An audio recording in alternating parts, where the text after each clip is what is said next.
What if one small act of kindness could change the course of two broken lives forever? In the frozen rain of a city that rarely noticed its forgotten children, a weary nurse named Althea bent down to comfort a trembling boy wrapped in nothing but torn fabric.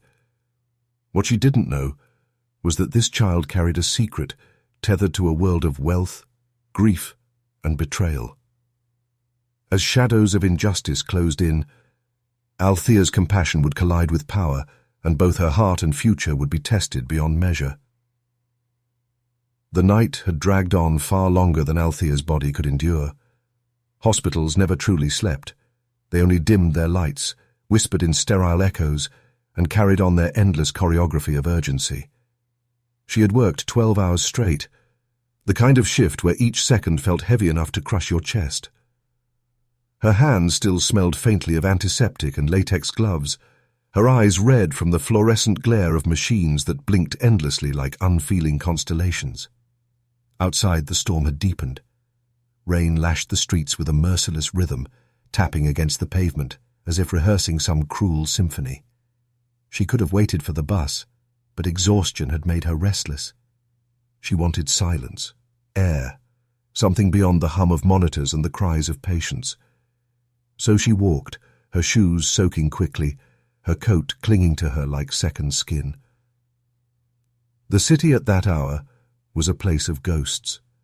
Street lamps buzzed, flickering like candles at the end of their life. Windows glowed from faraway apartments, lives she would never touch but sometimes envied. A couple laughed under an umbrella, a dog barked in the distance, and a neon sign sputtered above a diner that smelled faintly of coffee and grease even from across the street. She hugged her arms around herself and quickened her steps, and then she saw him. At first, she thought it would as a pile of discarded blankets pushed against the crumbling wall of an old storefront. But then the shape moved. A small face peeked from the folds, pale, gaunt, framed by wet strands of hair plastered to his forehead. His knees were drawn tightly to his chest, his lips trembling in the raw night air.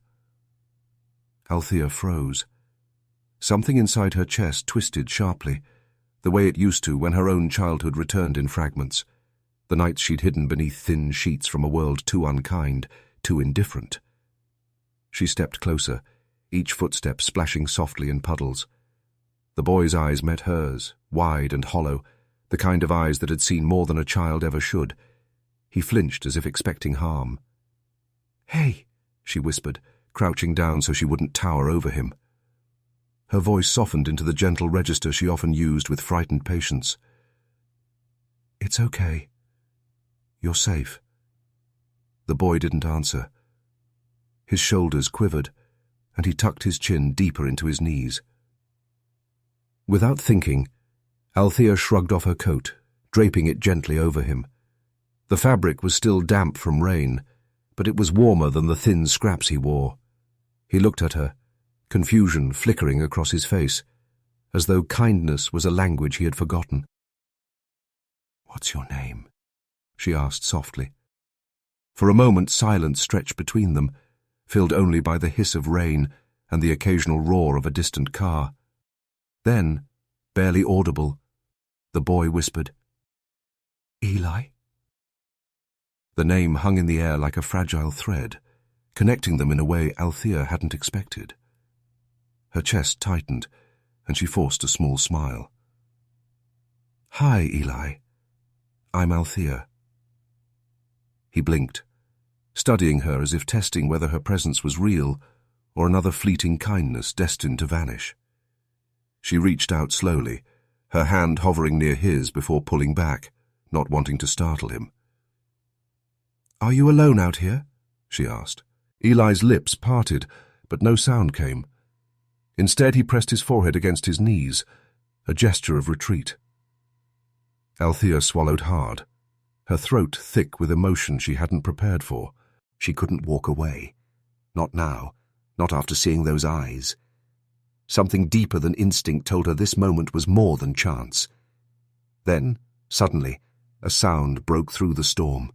Footsteps. Slow, deliberate, echoing against the wet pavement. Althea's heart jolted. She turned her head sharply toward the mouth of the alley. Shadows stretched, bending under the dim glow of a flickering streetlight. Someone was watching. And whoever it was, they hadn't moved closer. Yet. Althea's breath caught in her throat. The rain blurred her vision, each droplet streaking down like a curtain. But the outline of a figure lingered at the edge of the street. Motionless. Watching. Her pulse quickened, and instinctively she shifted closer to Eli, shielding him with her body, as if her tired frame could somehow stand against whatever threat lingered in the shadows. The boy trembled beneath her coat, his small fingers gripping the fabric, as though he had already learned that the world often gave with one hand and struck with the other. "Who's there?" Althea called, her voice firmer than she felt. The sound barely carried beyond the rain, but the figure didn't respond. A chill slid down her spine. She wasn't easily shaken. Years of nursing had hardened her to pain, blood, even death. But this silence carried something different, something heavy. She could hear Eli's shallow breaths. He wasn't just afraid of the storm or the stranger or the night. His fear ran deeper, like a memory carved into bone. The figure shifted, a subtle lean, as if deciding whether to advance. Althea's mind raced. Should she call for help? Her phone was buried somewhere in her soaked bag, useless in this downpour. Should she run? She didn't know if Eli could even stand, let alone flee into the storm. Her body made the decision for her. "Come on," she whispered, gently touching Eli's arm. He flinched bow. Oot didn't pull away. She helped him up, steadying his frail weight against her. He was lighter than he should have been, his limbs weak, but when she wrapped her arm around him, he clung to her like a lifeline. Althea turned away from the shadow, leading Eli toward the main road. Each step splashed through puddles, her shoes filling with cold water, her back prickling with the sensation of eyes still following. The neon diner sign glowed faintly ahead, its buzzing hum like a beacon. They pushed inside, the bell over the door jangling weakly. Warmth wrapped around them, the greasy scent of frying bacon, the hiss of coffee being poured, the murmur of a late-night radio playing old love songs. For a moment, Althea felt her lungs expand, as though she'd surfaced from deep water. A waitress glanced up, her eyes narrowing at the sight of Althea's soaked clothes and the shivering boy pressed against her side. "Rough night?" she asked, her voice cautious, not unkind. Althea offered a strained smile. "You could say that. Can we get something hot? Soup, maybe." The waitress nodded and disappeared into the kitchen. Althea guided Eli into a booth near the window, the cracked red leather sticking to their damp clothes. She eased him down gently, brushing wet hair from his forehead. His eyes flickered toward the glass, scanning the rain-smeared street as if expecting the shadow to reappear. "You're safe here," Althea murmured, though she wasn't sure if she believed it herself. Eli's lips moved, barely forming words. "He's still there?" Her stomach tightened. She turned quickly toward the window. The street was blurred with rain and light, empty except for the occasional passing car. Yet the boy's certainty rattled her. The waitress returned, setting down a steaming bowl of chicken noodle soup, the scent rich and comforting. Eli's hands trembled as he reached for the spoon. Althea guided his fingers gently, helping him steady. He ate in silence, his hollow cheeks filling with color for the first time. As he ate, Althea studied him, the way his eyes darted toward every sound, the way his shoulders remained hunched even in safety. She recognized it. Hypervigilance, the reflex of someone who had lived too long in fear. "Eli," she said softly, leaning forward, "do you know where your home is?" His spoon froze mid-air. Slowly he shook his head. No home. Her throat ached. She wanted to press further, but the weight in his voice silenced her. He wasn't lying. He believed it. The bell above the diner door jingled again.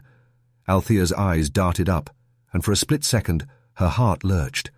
A man stepped inside, tall, his coat dripping rain. His gaze swept across the diner, sharp and searching. Althea felt Eli shrink against her side, his small hand clutching hers so tightly it hurt. The man's eyes landed on them.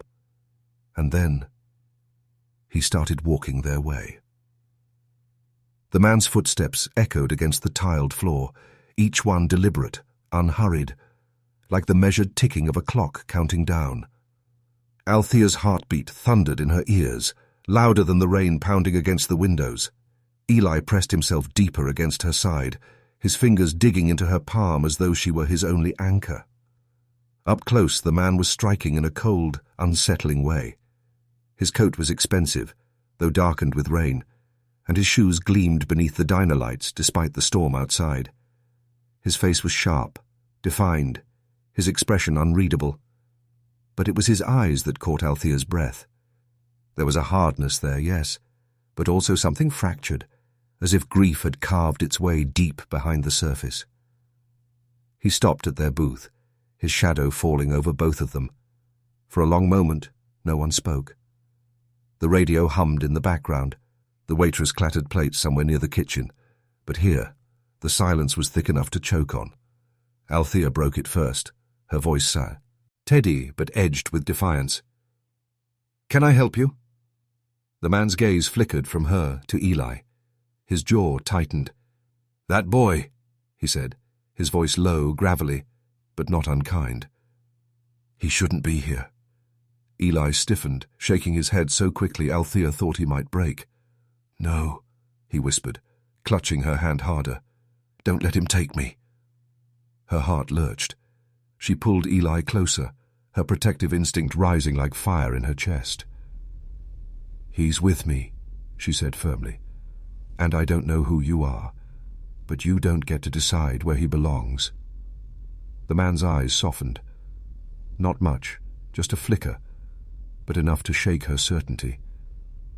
He looked almost wounded. "You don't understand," he said quietly. "I've been searching for him." Before Althea could reply, Eli let out a sob, burying his face against her. The sound was raw, desperate, the kind that carried years of loneliness in it. She wrapped an arm around him, glaring up at the stranger. "If you've been searching," she snapped, "then why is he out here on the street, freezing in the rain?" The question hit its mark. The man's composure faltered, his shoulders tightening as if bracing against a blow. He opened his mouth, then closed it again, eyes darkening with something he didn't say. The waitress reappeared, balancing a tray, her eyes darting between them. "Everything okay here?" she asked, her tone polite but laced with suspicion. Althea nodded quickly. "We're fine." The man straightened as if pulling himself back into armor. "I'll come back," he murmured, his gaze lingering on Eli for a long, unbearable second. "But don't think for a moment this ends here." And just like that, he turned and walked out, the bell jingling softly above the door. The cold gust of storm that followed him sent a shiver through the diner. Eli's small body shook violently against Althea's. "He'll take me," he whispered, his voice breaking. "He always does." Her stomach twisted. There was truth in his terror, truth she didn't yet understand but couldn't ignore. She smoothed his damp hair back, whispering words of comfort she wasn't sure she believed herself. "Not tonight," she promised softly, though doubt coiled around her heart. "Not while I'm here." Outside, the storm howled louder, as if the city itself sensed the battle brewing beneath its wet, glittering streets. And though Althea couldn't explain why, she knew this was only the beginning. The storm had not relented by the time Althea finally guided Eli back to her apartment. The night air clung to them, damp and biting, as though the city itself tried to cling to its secrets. Eli walked close beside her, every step tentative, his eyes darting to shadows, as though expecting the tall stranger to reappear at any moment. Althea kept her arm gently around his shoulders, feeling the sharp edges of his thin frame through her coat. The weight of responsibility pressed heavy against her chest, heavier than the soaked fabric clinging to her skin. She hadn't planned this, hadn't thought through the risk, but something inside her refused to let go of the boy. Maybe it was instinct, maybe it was memory. But either way, she couldn't leave him to the rain and the fear that haunted him. Her apartment was small, tucked away in a quiet brick building with peeling paint and flickering hallway lights. When she opened the door, the faint scent of lavender and old books greeted her, a fragile kind of comfort. She switched on the lamp, and the room glowed warm amber against the storm's grey whispers beyond the window. Eli stood frozen just inside the doorway, his small body tense, as though crossing thresholds was something dangerous. Althea knelt in front of him, her voice soft. "You're safe here, Eli. I promise." He looked at her, his eyes wide, searching for cracks in her words. She offered a tired smile, the kind that didn't need to be perfect to be true, and slowly he stepped inside. She hung her wet coat on the hook by the door and rummaged through her dresser for something clean. "Here," she said, pulling out an old t-shirt and sweatpants that would hang loose on his small frame. "They're big, but dry." Eli accepted them silently. When she pointed toward the bathroom, he hesitated again, glancing nervously at the shadows. She understood. Trust was not something he gave easily. "I'll wait right here," she assured him. "No one's going to hurt you." Minutes later, he emerged, the oversized clothes swallowing him whole, his wet hair plastered to his forehead. Yet even then, with the faint scent of her detergent clinging to him, he looked fragile, like a bird that had flown through storms too strong for its wings. Althea guided him to the kitchen, where she set a pot of milk on the stove. The hiss of heating liquid filled the silence, and she could feel his eyes on her, curious, but cautious. She hummed softly, not even realizing she was doing it, an old lullaby her grandmother once sang when the nights were heavy. When she set the steaming mug of warm milk in front of him, Eli wrapped his hands around it like it was a treasure. His first sip was hesitant, but soon his shoulders softened, his eyes lowering, his breathing steadying for the first time. "You don't talk much, do you?" Althea asked gently, sitting across from him. He shrugged, his gaze fixed on the milk. "That's okay," she added quickly. "Sometimes words are heavy. Sometimes they don't feel safe." Eli's eyes flickered toward her at that, and for the briefest moment she saw something crack. Not trust, not yet, but recognition. He understood that she understood. They sat in silence, broken only by the storm outside and the soft clink of his spoon against the cup. Althea studied him, noticing the way his hands shook slightly, even when he wasn't cold, the way his eyes voided corners of the room as though memories lurked there. She thought of herself at his age, of nights spent waiting for someone to come home who never did, of cupboards that stayed empty, of the ache of being unseen. And in Eli's silence, she felt that ache echoed back at her. When the clock struck 3, his head began to droop against the table, exhaustion finally winning its battle. Althea rose, guiding him toward the couch where she had already spread blankets. As she tucked him in, he blinked up at her, his voice barely more than a breath. "Don't leave me." Her throat tightened. She brushed a hand across his hair, her voice steady despite the storm in her chest. "I won't." Outside, thunder rolled across the sky like a warning. Inside, Althea sat beside Eli, her eyes heavy but unwilling to close. Somewhere out there, a stranger in the rain had claimed the boy as his. And though Eli now slept, curled beneath her blanket, she knew the storm around him had only just begun. The morning light crept reluctantly through Althea's thin curtains, pale and grey, as though even the sun was weary of the city's storms. She hadn't slept much. Her body ached with exhaustion, but her mind had been restless, circling around Eli's whispered plea. "Don't leave me." When she finally rose, the air smelled faintly of rain-soaked concrete drifting in from the open window. She moved quietly into the living room, half afraid the boy might have vanished like a dream.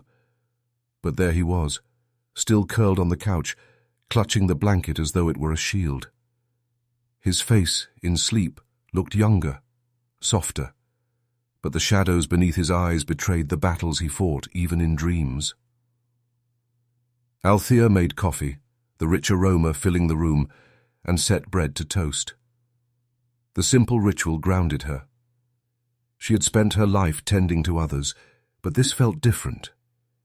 At the hospital, her patients came and went, faces blending into one another.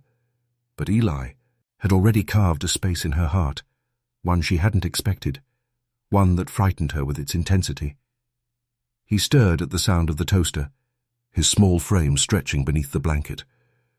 When his eyes opened, confusion flickered there, as though he needed to remember where he was, whether he was safe. "Morning," Althea said gently, sliding a plate toward him. "Toast with honey. It's not much, but it'll do." Eli sat up slowly, his movements cautious, deliberate. He took the plate with both hands, almost reverently, and nibbled at the bread. For the first time, she saw the faintest trace of comfort soften his expression. They ate in silence, but it wasn't the heavy silence of the night before. This one was lighter, filled with the clink of cutlery and the low hum of traffic outside. When his plate was nearly empty, Althea ventured softly, "Do you want to tell me anything about last night?" Eli's body tensed immediately. His hands stilled, his eyes lowering to the crumbs on the plate. She didn't push, only waited, sipping her coffee. Sometimes silence could be a safer space than questions. After a long pause, he whispered, "I had a mum once."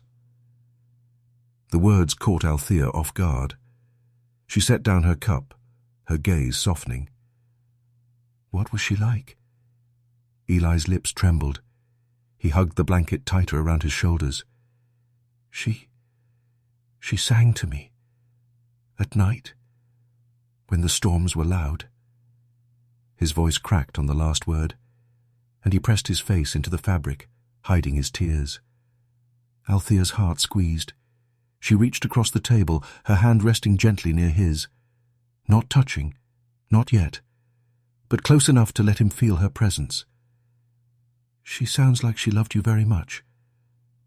He nodded, a single jerky movement. She's gone.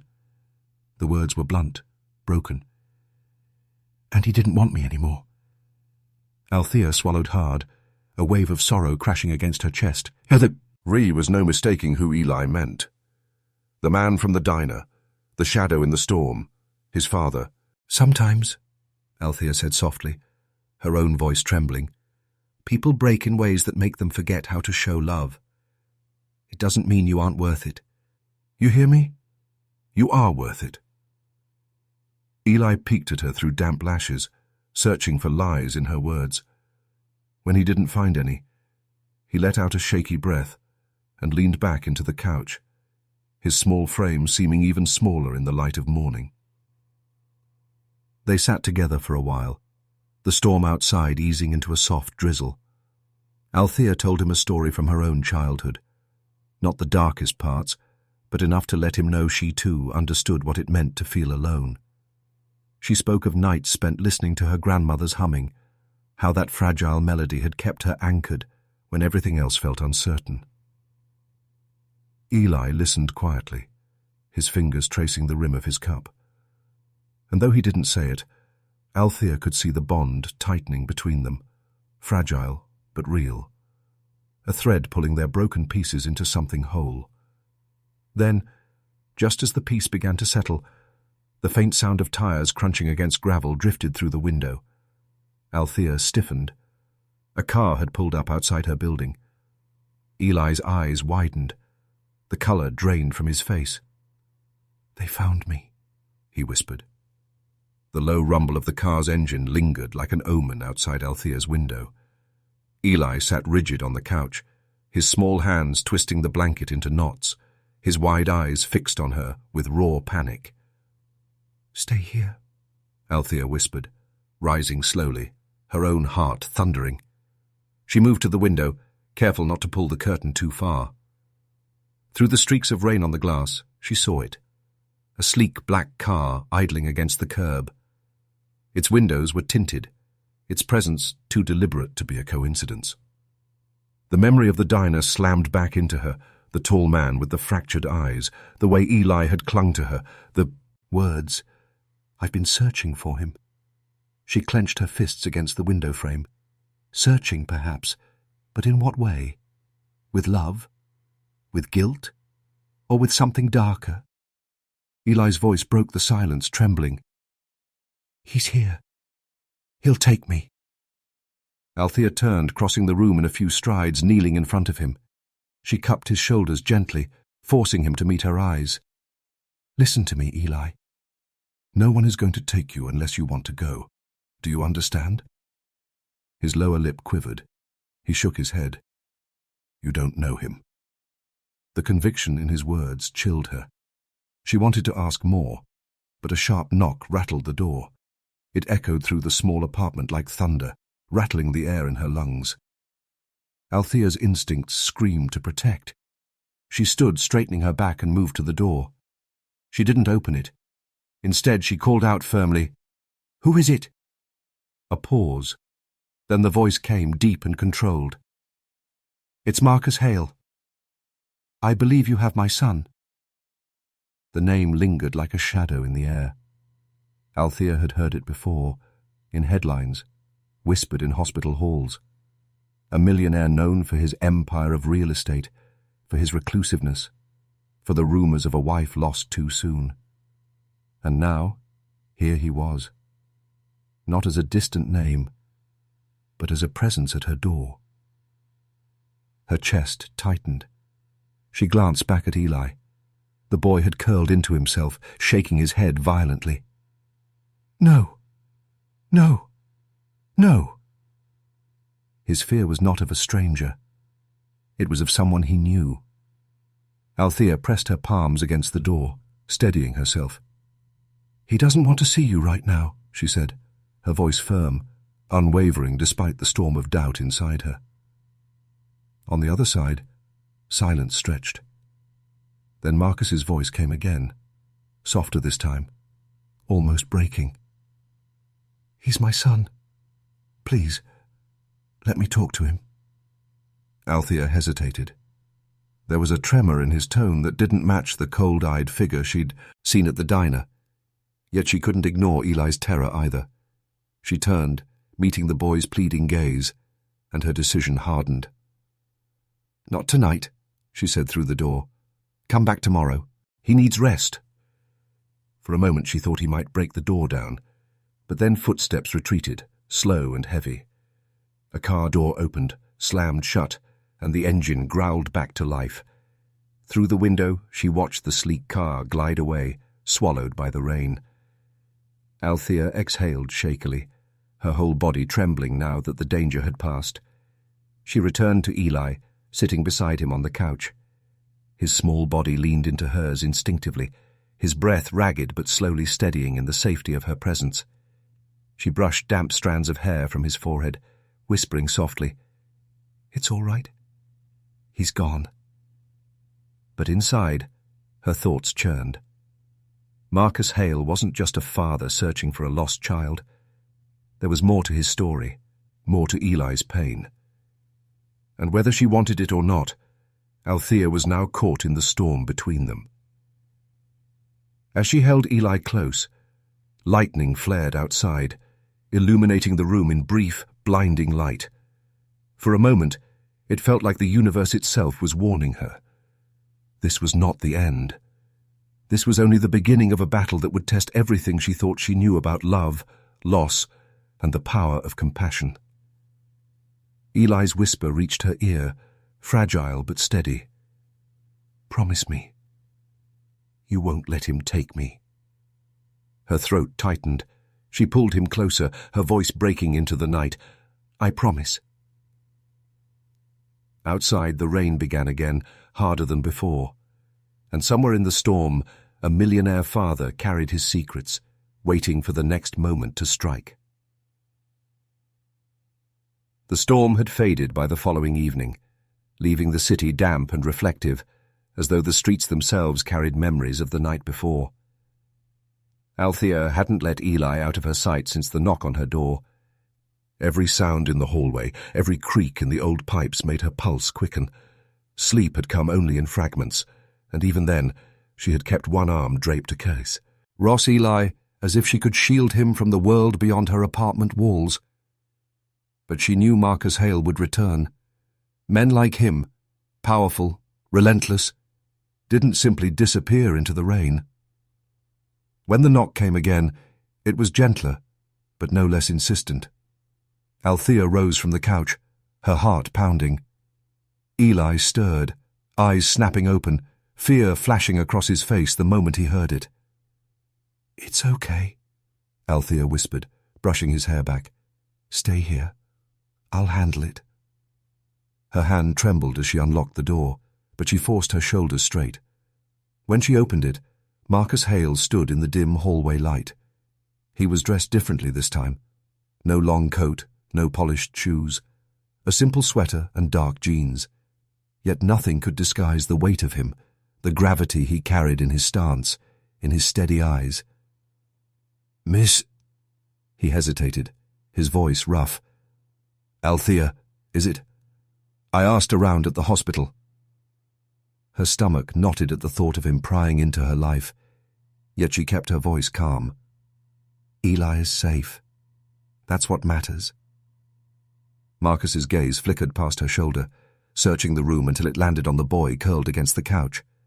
Something shifted in his face then, something raw and unguarded, a pain that seemed to cut straight through his carefully built exterior. "Eli," he said softly. The boy flinched, pulling the blanket higher over his chin, his small body shrinking away. Marcus took a step forward, but Althea blocked the doorway, her voice sharp. "No. Not until he's ready." For a moment, their eyes locked, her defiance against his desperation. And then, unexpectedly, Marcus lowered his gaze. When he spoke again, his voice was quieter, more human. "I lost his mother 2 years ago," he said, each word heavy. "And I lost myself with her. I thought I could bury my grief in work, in silence. But Eli—" His voice cracked. He swallowed. "Hard. I failed him. I see that now." The confession hung in the air, thick with sorrow. Althea's resolve wavered, though her instinct to protect Eli remained stronger than ever. She glanced back at the boy, whose eyes were filled with mistrust, with wounds deeper than words. "Why now?" she asked, her tone softer but edged with suspicion. "Why come looking only when he's on the street?" Marcus's jaw tightened, shame flickering across his face. "Because I didn't know how far I'd fallen until I realized he was gone. He ran from me, and I don't blame him. But he's my son, Althea. I can't lose him too." Behind her, Eli's small voice whispered, trembling, "He didn't want me." The words pierced the air, cutting through both Marcus and Althea. Marcus's face crumpled, and for the first time, Althea saw not a millionaire, not a man of wealth and power, but a father, drowning in regret. "I did," Marcus whispered hoarsely, his eyes glistening. "I always did. I didn't know how to show it after she was gone." Althea stood torn, her heart a battlefield. She knew the ache of abandonment, the scars left when love became silence, but she also saw in Marcus's eyes a man standing at the edge of his own brokenness. And yet, something about his timing, about the sleek car in the rain, unsettled her. She couldn't shake the feeling there was more hidden beneath his grief. secrets not yet spoken. She stepped aside slightly, her voice steady but guarded. "Then you'll have to prove it. To him, not to me." Marcus nodded slowly, his eyes never leaving his son. And in that silent exchange between father and child, Althea felt the ground shift beneath her. This was no simple reunion. This was the beginning of something far more complicated.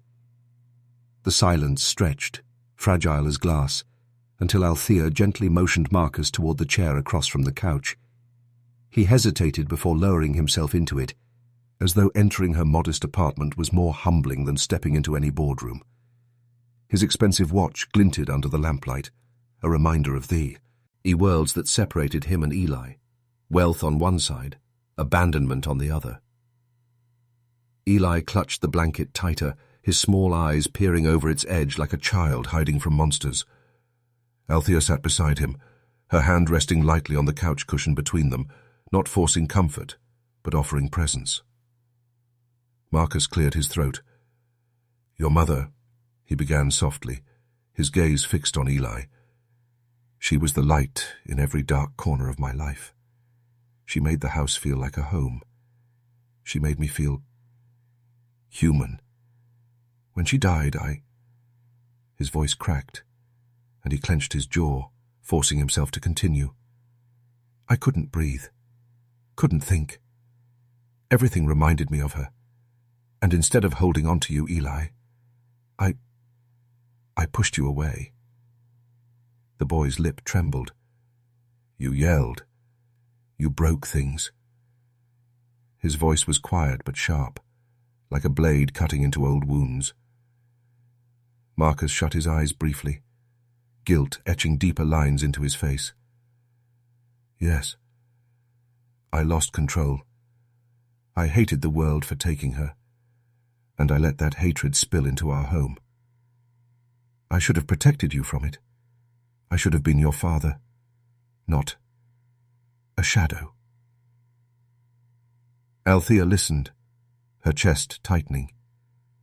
She could see truth in his confession, yet she also saw the scars it had left on Eli. Words could explain, even beg forgiveness, but they couldn't erase the nights the boy had trembled in silence. "You had every resource," she said softly, her voice steady, but carrying an undercurrent of accusation. "Money, help, people who would have stood by you, and yet he ended up alone in the rain." Marcus looked at her, his eyes raw. "Wealth doesn't buy healing. It doesn't erase grief. Sometimes it only makes the silence louder." Althea met his gaze, unwilling to let him soften the truth with poetry. "And what about Eli? His grief was just as real, but he had no one." The boy lowered the blanket just enough to whisper, "You left me." "Martha." Kus leaned forward, his hands clasped, trembling. "I never stopped loving you. I just forgot how to show it. And by the time I realized, I'd already lost you." Eli turned his face away, tears sliding silently down his cheeks. Althea brushed a strand of hair from his forehead, her heart breaking at the sight. Marcus's voice grew quieter, almost pleading. "I want to fix this. I know I can't change the past, but I'll spend the rest of my life proving to you that you matter, Eli, that you always mattered." For a flicker of a moment, hope stirred in the boy's eyes. But then, just as quickly, fear smothered it. He shook his head violently, curling back into the blanket. Althea's stomach twisted. There was something more here, something unspoken that Eli couldn't yet voice. His terror wasn't just from being ignored. It was deeper, darker. She turned to Marcus, her tone sharp. "What aren't you telling me?" Marcus froze. His hands tightened until his knuckles whitened. His gaze flicked briefly toward the window, toward the city beyond, as though debating whether to speak truths that could shatter the fragile ground beneath them all. Finally he whispered, "My wife's death wasn't simple. And the people I trusted most, the people around us, aren't who you think they are." Althea's breath caught. The weight in his voice carried more than grief. It carried danger. Eli stirred beside her, his small voice cutting through the tension. "It wasn't an accident." The words hung like lightning, splitting the room in two. Althea looked from Eli's trembling frame to Marcus's tormented eyes, and for the first time, she realized this wasn't only a story of grief and broken families. It was a story of secrets. And those secrets were closing in. The room seemed to shrink, the walls pressing closer, as Marcus's words echoed in the silence. It wasn't simple. Althea felt Eli's tiny hand searching blindly for hers, clutching with such force that it sent a tremor through her chest. She steadied her breath, forcing her voice to remain calm. "What do you mean?" Marcus's eyes flickered between them, the protective nurse and the trembling child. For a moment he looked almost ashamed to speak the truth aloud. But then his voice came, low and edged with a weight too long carried. "My wife, Clara," he began, his gaze distant, "wasn't just my wife. She was my partner in every sense. She saw the cracks in my empire before I did, saw the greed festering in the people closest to me. She wanted out, wanted to take Eli and start somewhere new. But before she could—" He stopped, swallowing hard, his throat working against the memory. The car crash that killed her wasn't an accident. The brakes had been tampered with. Althea's breath caught. She leaned back slightly, as though the revelation itself carried physical force. "You're saying someone murdered her?" Marcus nodded slowly. His voice broke. "And I buried it. I told the world it was fate, told Eli she was gone because of some cruel twist. I hid the truth because I thought keeping it quiet would keep him safe. But silence is poison, and it destroyed us both." Eli pressed closer to Althea, his face pale, his eyes wide. "She screamed," he whispered. "I remember. I was in the back seat." Althea's stomach turned. She pulled him into her arms, holding him tight as though her body alone could shield him from memories too brutal for a child to carry. Marcus's eyes shone with unshed tears. "I should have protected you, Eli. I should have told you everything. But I was too weak, too afraid. And in my silence, I became the monster you feared, instead of the father you needed." The words cracked open the quiet, filling it with raw pain. Althea wanted to hate him, for the nights Eli had been abandoned, for the years lost to grief and rage. But she also saw the truth in his trembling hands, in the hollow weight of his voice. He was not a man unscarred by loss. He was a man consumed by it. "Why now?" she asked, her voice steadier than she felt. "Why come after him only when he's broken and hiding in the rain?" Marcus's gaze darkened. "Because whoever tampered with that car, they weren't finished, and I think Eli was the real target all along." The air seemed to freeze. Althea's arms tightened protectively around the boy, her pulse thundering in her ears. "You can't expect me to believe—" "I've seen the threats," Marcus cut in, his voice sharp. "Anonymous letters, silent calls. Eli's disappearance wasn't just him running away. Someone wanted him gone, and when I realized he was missing, I knew they'd make another move." Eli buried his face against Althea's chest, his voice muffled. "I don't want to go back with him." Althea smoothed his hair, her own mind racing. If Marcus was telling the truth, then this wasn't just a story of a grieving father and a frightened child. It was bigger, darker, a web of betrayal stretching into the very foundation of Marcus's empire. And yet, something in her gut whispered caution. Grief could twist memory. Guilt could rewrite truth. Was Marcus confessing reality, or was this just another story, another way to claw his son back into his world of shadows and wealth. Her eyes locked with his. Then prove it. Show me the truth. Show him the truth. Marcus nodded, the faintest spark of resolve breaking through his sorrow. I will. But you need to know, Althea, stepping into this means stepping into danger you can't walk away from. The weight of his words pressed heavy in the room. Thunder rumbled distantly, a reminder that storms never truly left. They only circled back when least expected. Eli clung tighter, his small body trembling. Don't let him take me. Althea held him, her voice quiet but fierce. Not until I know everything. And in that fragile moment, she realized she was no longer just a nurse, no longer just a woman who had stumbled upon a boy in the rain. She was now part of a story soaked in secrets, loss, and danger. The door rattled suddenly with a heavy knock, harder than before. Althea froze. Marcus's eyes widened, a curse slipping through his teeth. Too late, he whispered. The pounding at the door reverberated through the apartment like a drumbeat of dread. Althea's heart lurched as Eli scrambled deeper into her arms, burying his face against her chest. Marcus rose abruptly, his posture rigid, eyes darting toward the door as though bracing for a familiar enemy. Don't open it, Althea hissed, but Marcus shook his head.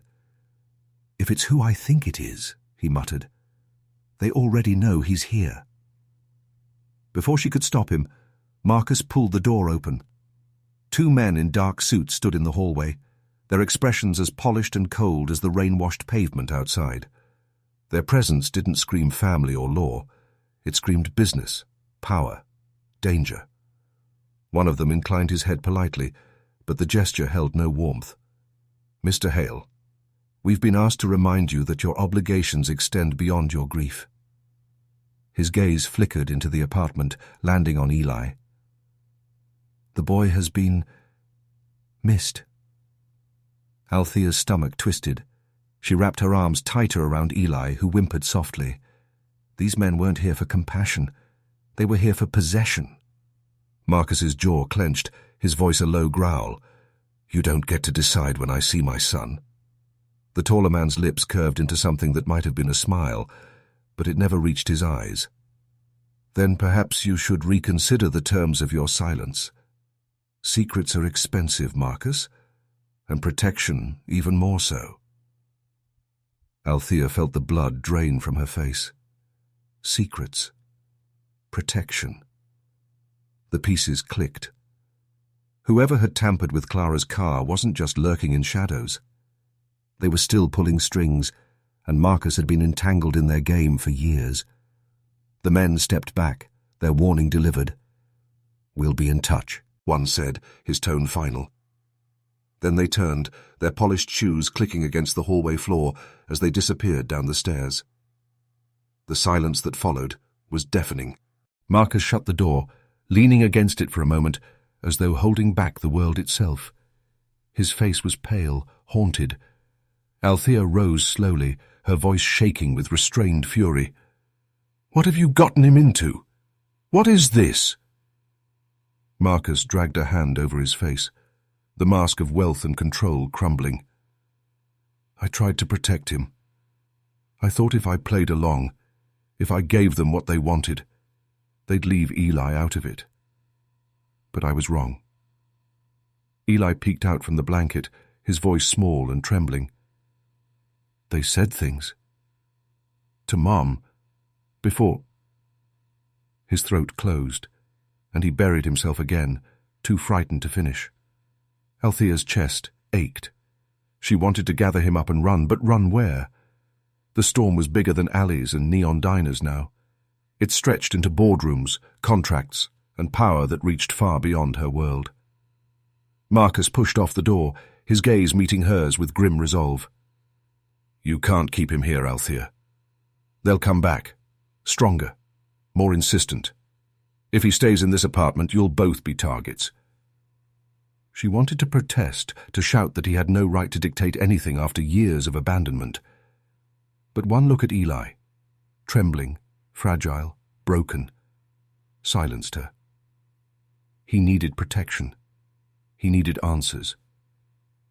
And as much as she hated to admit it, Marcus was the only one who knew the depth of the storm they were in. "Then where?" she demanded. Marcus hesitated, then spoke with quiet finality. "My house. It's the only place with enough walls, enough eyes to keep him safe. You may not trust me, but you'll trust that I'd burn that mansion to the ground before I let them touch him again." The thought of entering his world, chandeliers and cold marble, wealth and ghosts, unsettled her deeply. But the alternative was worse, staying exposed, waiting for shadows to return. She looked down at Eli, whose wide eyes searched hers with silent desperation. "Will you come if I go with you?" she asked gently.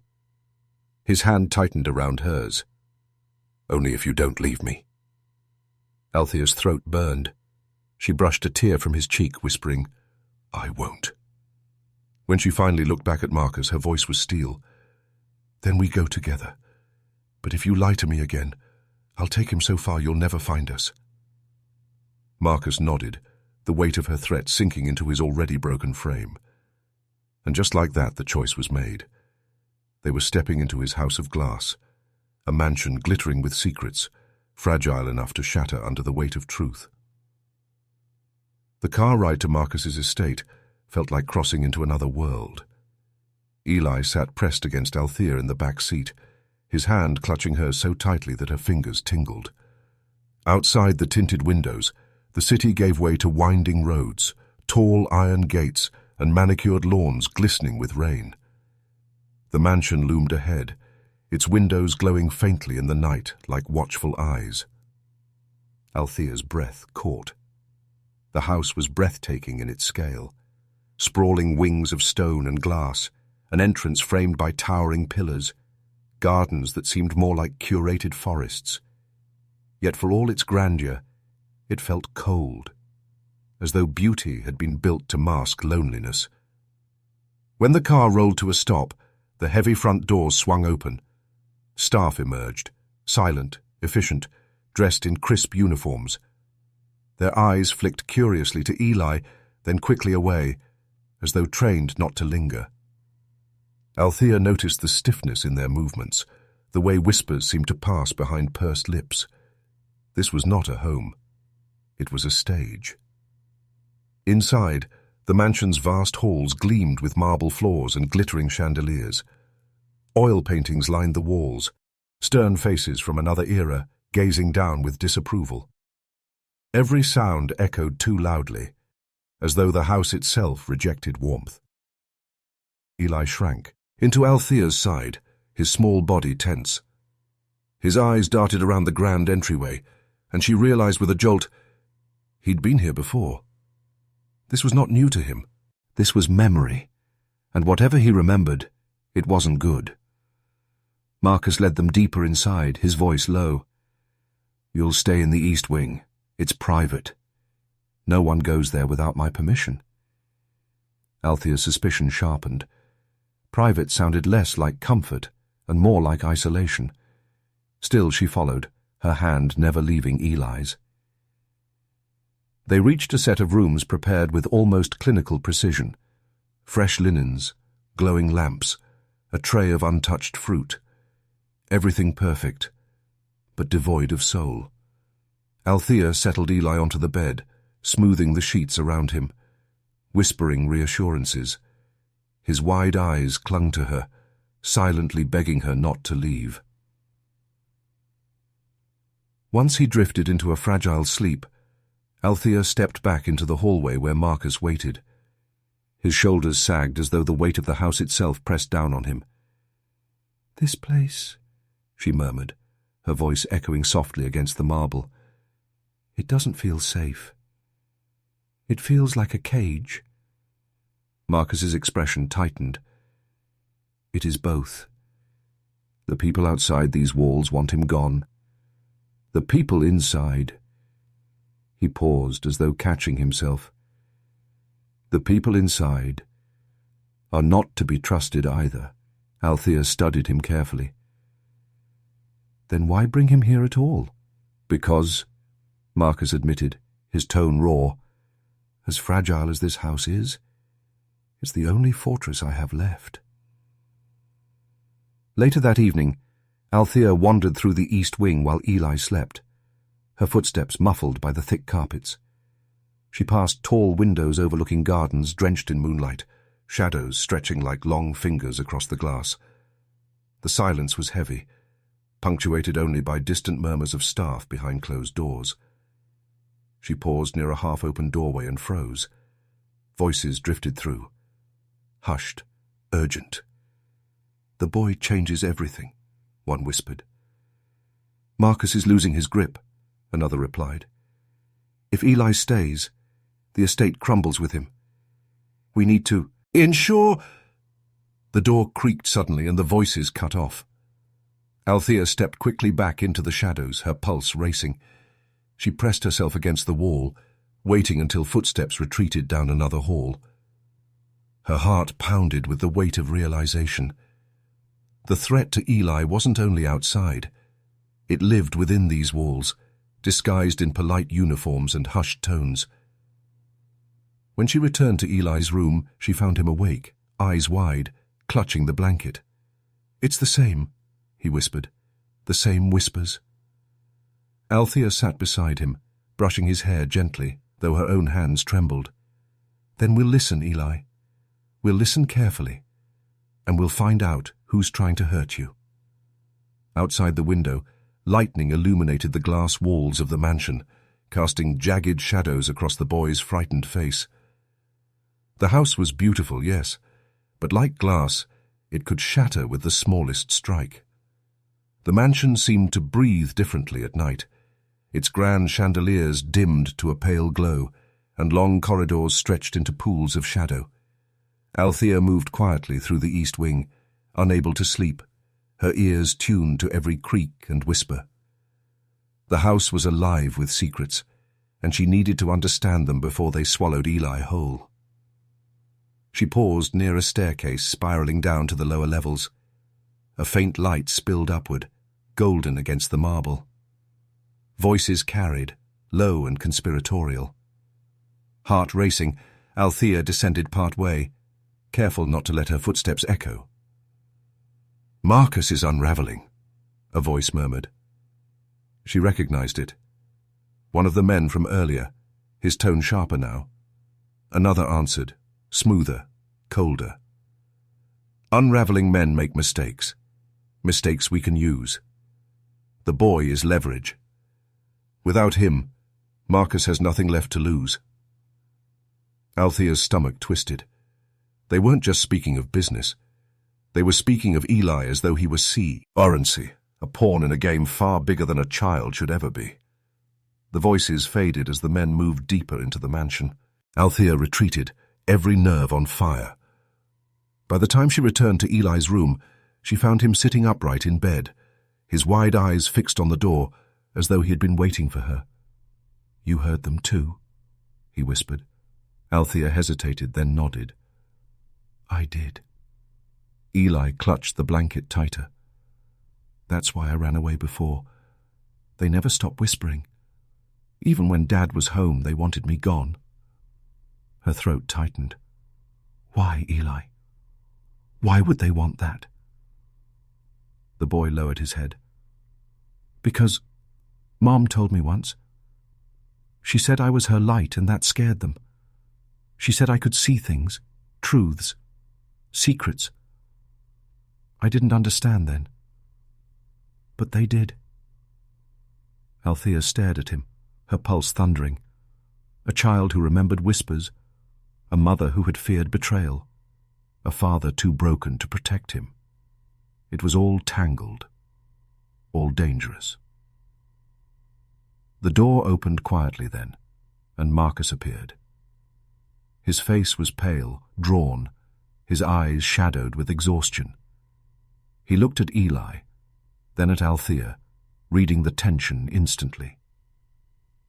"You've heard things," he said flatly. Althea stood, her anger simmering beneath her fear.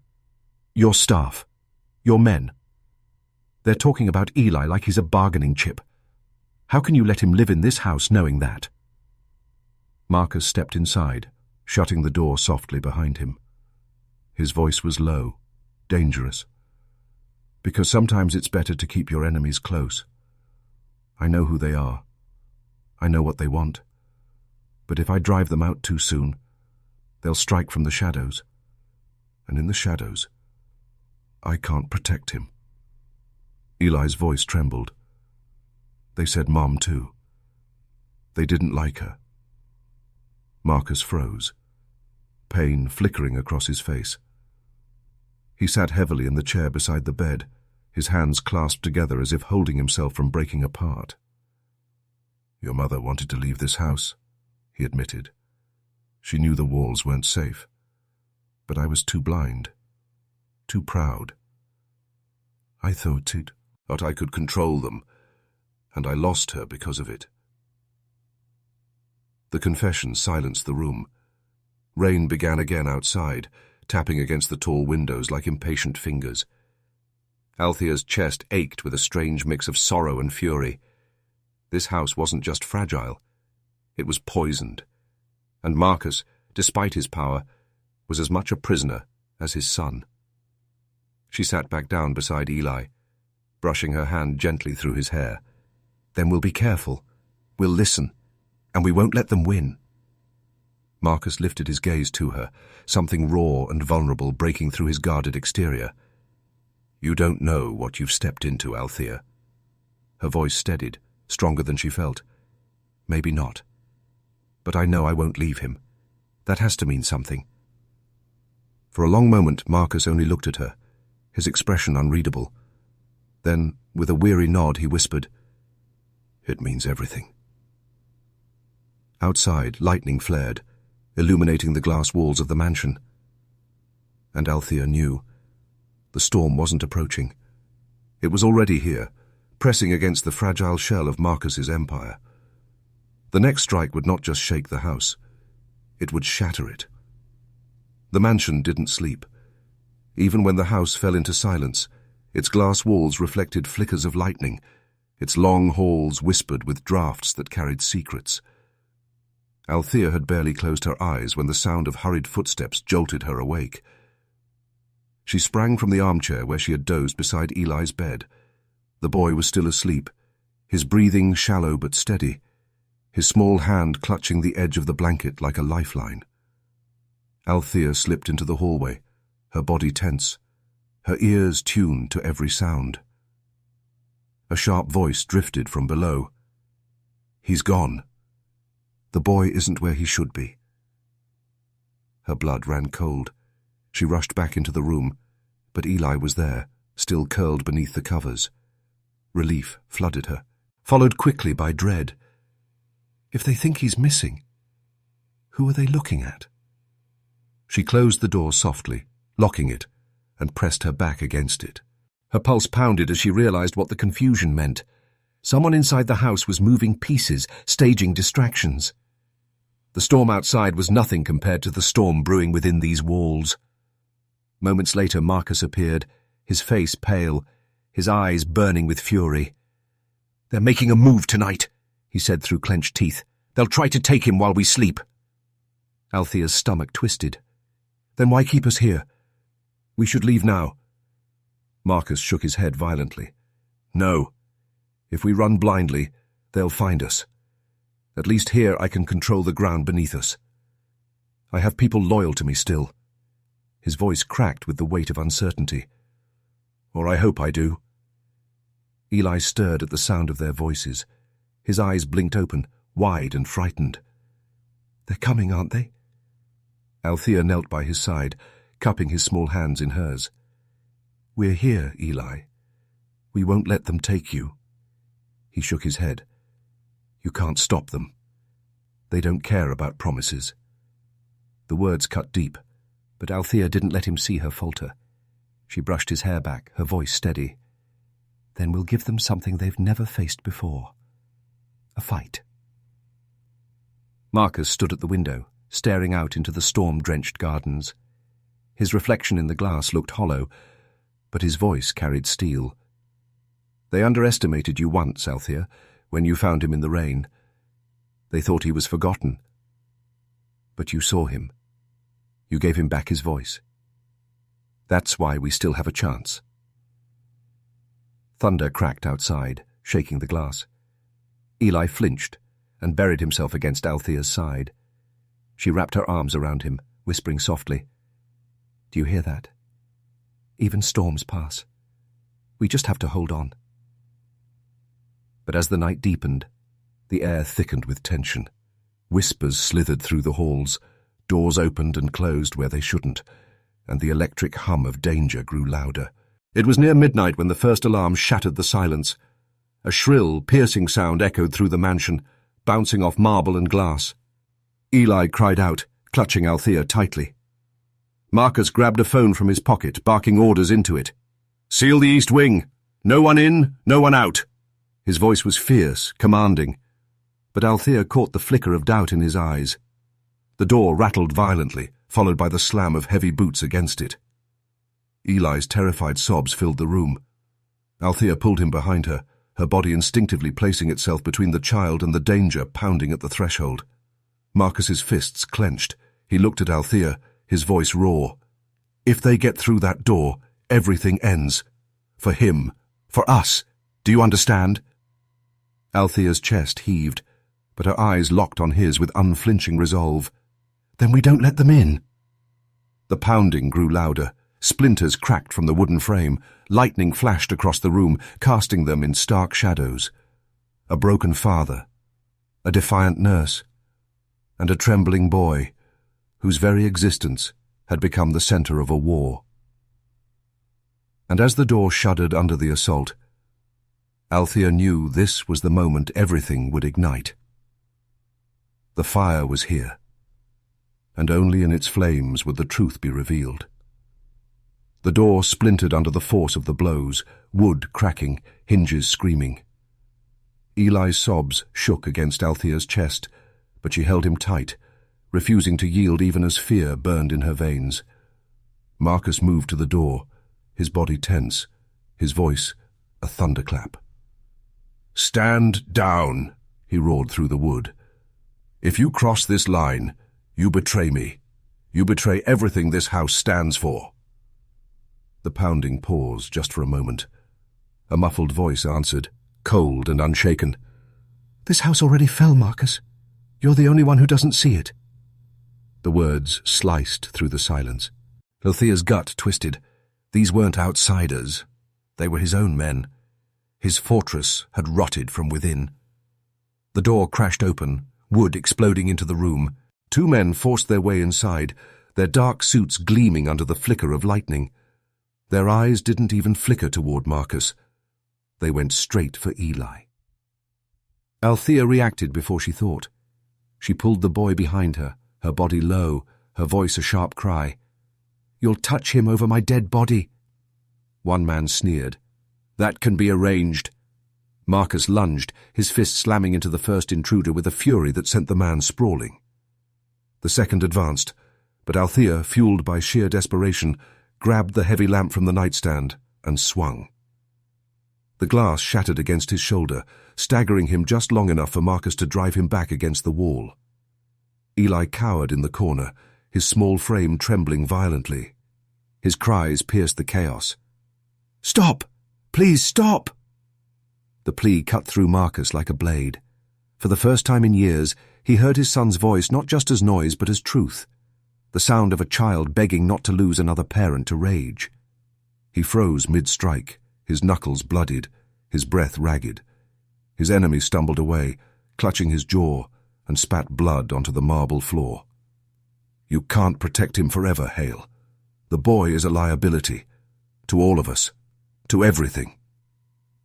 Marcus's voice thundered back, hoarse with fury and grief. "He is not a liability. He is my son." The intruder smirked, retreating toward the broken doorway. "Then he'll be your ruin."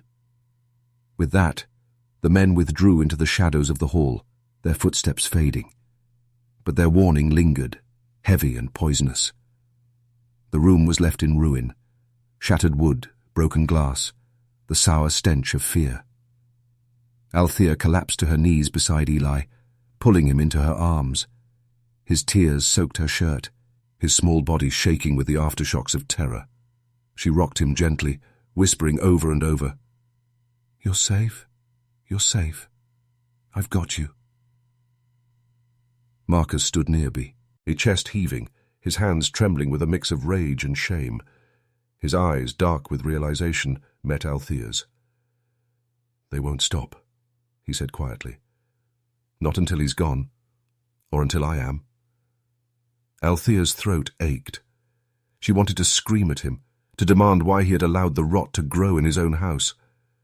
But when she looked at him, she saw not just the architect of his empire's collapse, but a man finally stripped of illusions, raw and desperate to make things right. "You can't fight them alone," she said, her voice steady. Marcus lowered his gaze. "I've fought alone for too long, and it nearly cost me him. Nearly cost me everything." Eli lifted his tear-streaked face, his voice barely a whisper. "Are they going to take me again?" Marcus dropped to his knees, meeting his son's eyes for the first time without armor, without pretense. His voice broke. "Not while I'm breathing. I swear it to you."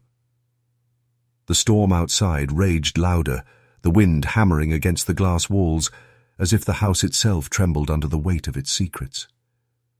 But in that broken room, amid shattered wood and bloodied hands, something fragile began to take root. A vow, a bond reforged in fire, and yet Althea knew this was only the beginning of the reckoning. The house of glass had cracked wide open.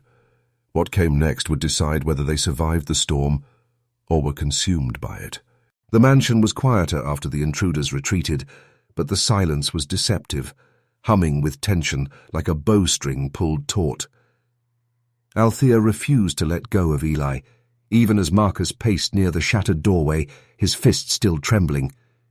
The storm outside hammered harder, wind rattling the glass panes, as though the night itself demanded resolution. She finally spoke, her voice low but fierce. "You can't just stand here waiting for the next attack. They'll regroup. They'll come again." Marcus turned, his face grim. "You're right. We need to move him." But the words froze in his throat. The blanket on the bed was empty. "Eli?" Althea's voice cracked, terror slicing through her chest. She spun, scanning the room, the hall, every corner. Nothing. The boy was gone. Her legs nearly buckled. "No, no, no!" She ran into the hall, calling his name, her voice echoing through the marble corridors. Marcus barreled past her, shouting orders to his staff, his voice a raw storm of desperation. The mansion came alive in chaos. Doors slammed, feet pounded against polished floors, voices shouted Eli's name. Althea's heart pounded so hard she thought it might burst. Each second stretched like an eternity, filled with visions of the boy alone, terrified, caught in the hands of those who had whispered of leverage and ruin. Then, a sound. A faint cry carried through the storm. Althea's head snapped toward the garden. Without hesitation, she sprinted, Marcus at her side, both of them crashing through the tall glass doors into the rain-soaked night. The gardens were vast, wild in their curated perfection. Statues loomed like ghosts, hedges twisted into dark labyrinths. Lightning split the sky, illuminating a small figure running across the slick stone path. "Eli!" Althea screamed, her voice breaking. The boy stumbled, nearly falling, but kept running. Not away from them, but from something else. Out of the shadows, two men emerged, their faces grim, their intent unmistakable. Marcus roared, a sound torn from the depths of his chest, and charged. Althea chased too, her feet pounding the soaked earth, her body burning with urgency. The men closed in on Eli, their hands outstretched. But just as one reached him, Althea lunged, shoving the boy behind her. The man's grip caught her arm instead, yanking hard. Pain seared through her shoulder, but she fought, clawing, kicking, fueled by something stronger than fear. Marcus slammed into the second man, his fist colliding with bone, his body a weapon of pure rage. The fight was brutal, primal, rain and mud mixing with blood. Althea struck her attacker with a broken branch, his grip finally releasing her. She pulled Eli close, shielding him with her own body, whispering fiercely, "You're safe. I've got you." Marcus staggered, blood dripping from his temple, but his opponent lay motionless in the mud. The second intruder, wounded, fled into the darkness, his threat carried away by the storm. At last, silence returned, broken only by the ragged sound of their breaths and the relentless rain. Althea knelt, cradling Eli, who clung to her with desperate sobs. Marcus fell beside them, his chest heaving, his hand trembling as it reached for his son. For the first time, Eli didn't pull away. He let Marcus's hand rest on his shoulder, his small body shaking, but no longer recoiling. Marcus's voice broke into the storm. "I'm sorry, Eli.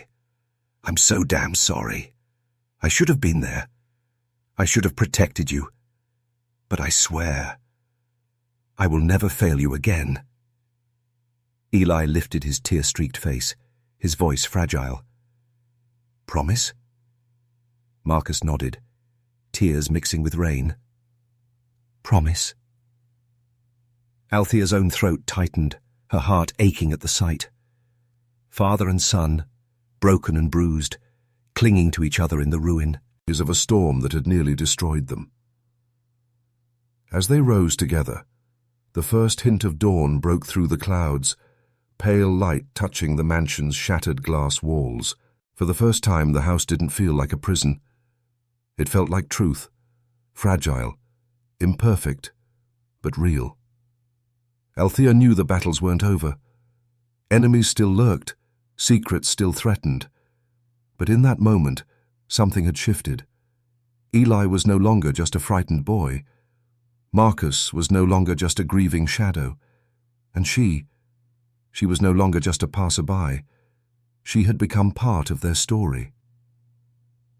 As they stepped back into the house, drenched and weary, Althea whispered a final vow to herself. Kindness had led her here, and kindness would see them through. And somewhere deep within, she believed that even in a world of betrayal and storms, love, fragile, stubborn, unyielding, was enough to start again.